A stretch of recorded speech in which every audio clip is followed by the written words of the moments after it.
Welcome back. I'm ITK. This is Savings is Dead 2. Disclaimer, first things first, as always, entertainment value, education value, not financial advice. I am not your financial advisor. Okay? Saving is Dead 2, it's the sound of the police. Okay? Gonna go through some examples of just the averages, average people, average goals, why we went through in part one why this was happening, the reasons for it. And now in this video we're going to take a look at the effects that it has on the average consumer. Okay? So, Milton Friedman, inflation is always and everywhere a monetary phenomenon. The impact of this monetary phenomenon has on that it has on your financial goals is completely out of control. It's wild, right? So that's why we're taking the averages.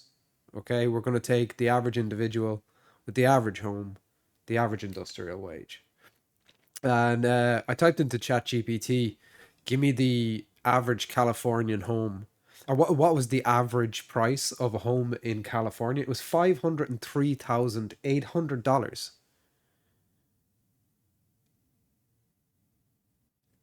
Crazy for a start. What's even more crazy is when I typed into ChatGPT to show me an example of it. That's what it produced. So, God be with you if you're in California. Okay, there's Mr. Average. He's 30. That's what ChatGPT says he looks like, the average 30-year-old American. He's happy out, big smiley head in him. And his average industrial wage for a 40-hour week is $60,000, $60,049.20. Okay, the first-time home buyer in America is 38 years old. So it's apt that we're starting with the 30-year-old. Europe it's 36, the UK it's 34. You know, it varies from place to place. Okay. So we go through his 40-hour work week. He earns 60 grand. His post tax is about 44,772 after state, social security, federal income taxes. What he's supposed to do, so what the book will teach you, the traditional finance books, is that he should be saving 20% of his income. Okay, and don't have an issue with that. That amounts to $8,954.58 per annum. And after 6 years, he'll have $53,727. All right, we're all happy with that. So let's run the clock a little bit. We're 6 years later. There he is, he's even happier now again. He's got 53 grand in his bank account, and he goes out to buy that house, and it's not available because that house now costs 580 or sorry $844,923 dollars. So property inflation rate in California is about 9%. Um, and it's ironic that the amount that he saved, that $53,000, that would have been enough for a deposit with a 10% deposit rate, loan to value ratio, and that would have been just fine for that property had he followed all the steps that the traditional finance, books and financial advisors would talk about doing things the way when your parents were able to do them. That's how they did it. They went out and they saved, and they lived within their means, and they put their money away, and they went out and got a deposit. But property inflation rates weren't at 9%, and it's becoming increasingly and increasingly difficult. Okay, so given the increase in the value of the hard asset, the property, and the decrease of his purchasing power, he's now 6 years down the road, and he's actually facing a deficit of about $30,764. Um, so it's running away on him. His goals are running away, and he's 6 years later, and he has to give up a further 3 years of his life in order to try and meet that goal. And the reality of it is that if the property inflation continues, he'll never reach the goal. And you know, I feel for you if you're in this struggle. I really do. Particularly if you're starting out on this goal. Well, if you're starting out on this goal and you're watching this video, you're going to see. I won't say a way around it, but my thesis is that saving is dead, and we've all been turned into investors, while whether we like it or not. Okay, so we'll move on. There's the deficit. He did what your parents did. It worked for them. The world's different now. He's short 30 grand. So this compounds what really compounds this isn't just the value of the hard asset increasing. There's a graph here. That's median home prices in the US. Okay, it's a consistent upward trend. Apart from, you have a couple of years there, 2008, late 2008, 2009, bottoms out in 2010, and off it goes back up to all-time highs. You know, the disparity here isn't in the fact that the hard asset is rising in value. It's that the medium incomes aren't rising in value at a similar rate. Okay, so this graph shows the disparity between them. Back in 1985, this is called the median home to income ratio.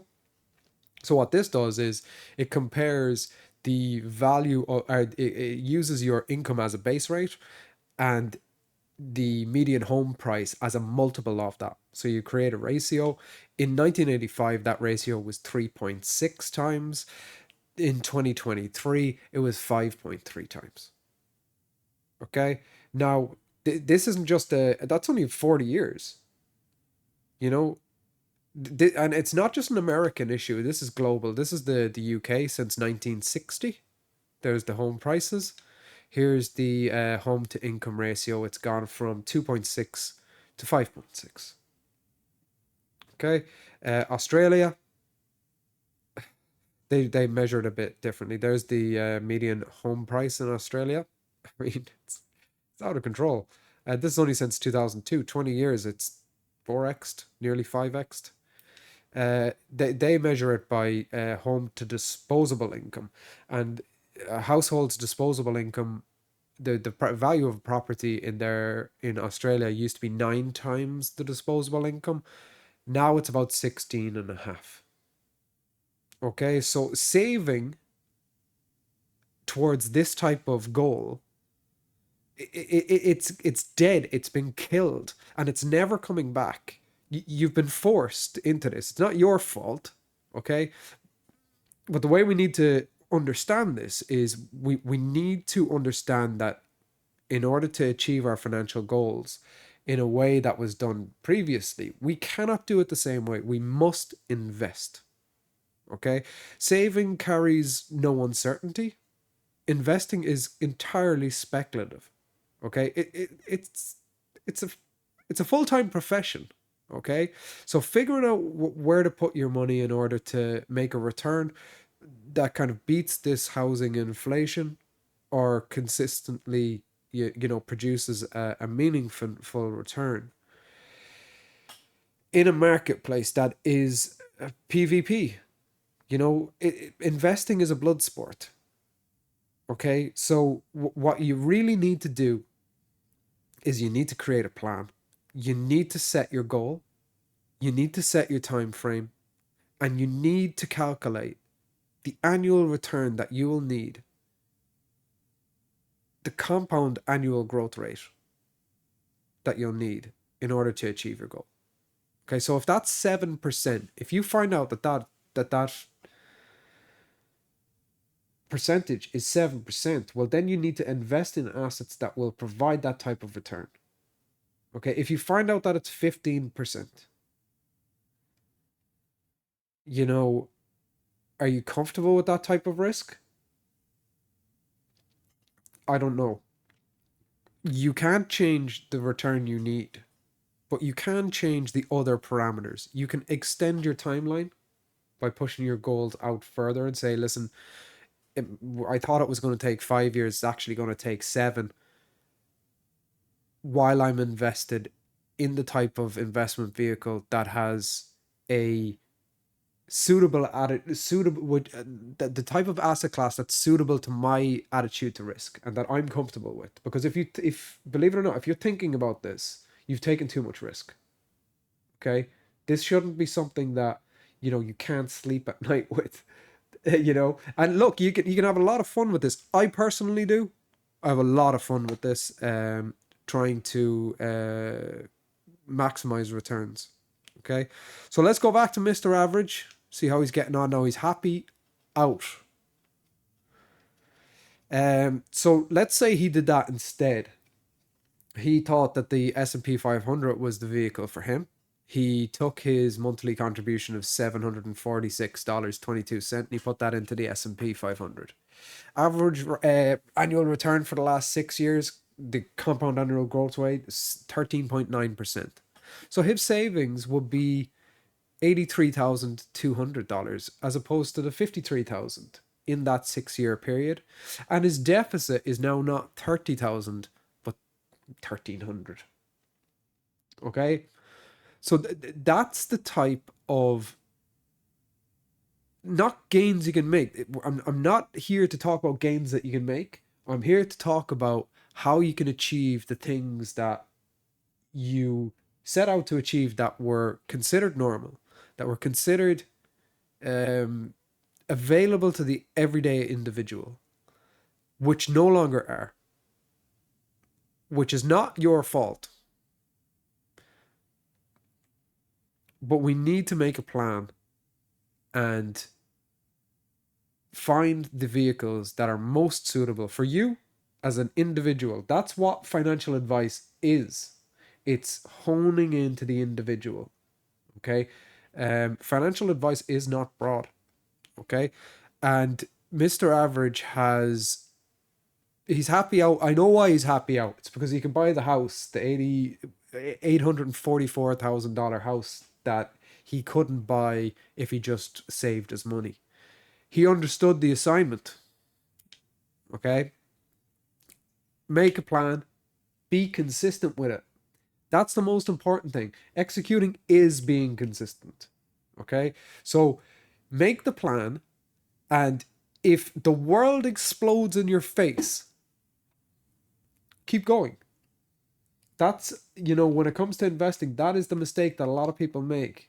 Um, if you have done your research from the outset and you have found the correct, appropriate investment vehicle or fund or whatever it is, I don't care.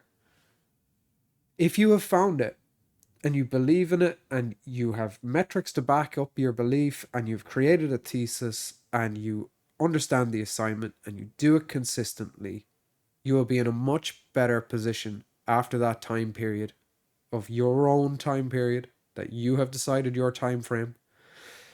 You'll be in a much better place and you'll be able to achieve these goals which are seemingly being taken off the table for everyday people like us.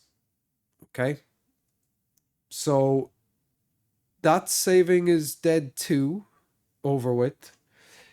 Next one, we're going to take a look at some investment vehicles like the S&P 500, like Bitcoin, and we're going to see how they play out and why they're in the conversation. Okay? Because some things shouldn't be in the conversation for this type of goal.